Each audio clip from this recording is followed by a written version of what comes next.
دا یو بل ناکاري د دوی یقینا تاوان کې اچولی دي هغه کسانو خپل ځانونه کم کسان قتلوا اولادهم چې وجلي خپلو بچو لره سفهن په بې علمۍ او بې وقوفۍ سره بغیر علم بغیر د پوهې نه خپل بچي به یې راګیستل او هغه به یې وجل او دا د بوتانو په نوم باندې د حضرت رسول الله صلی الله علیه وسلم نیکه حضرت عبدالمطلب هم دا خبره کړې وه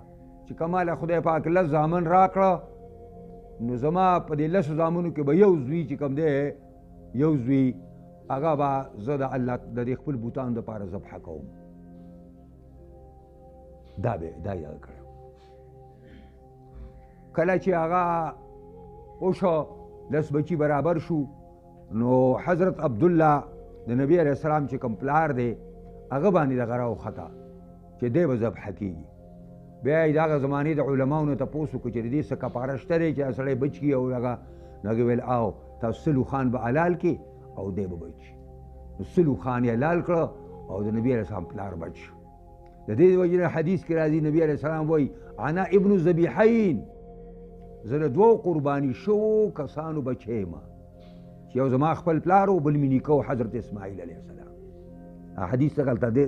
باندې هله سړی پوه شي دا پس منظر ورته معلوم وي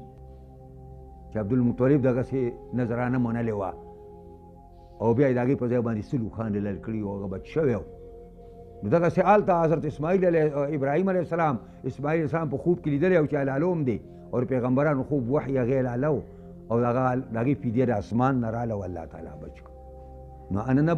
ابن الذبیحین د حدیث دغه مطلب دی هلته نو ځکه وایي چې وحرم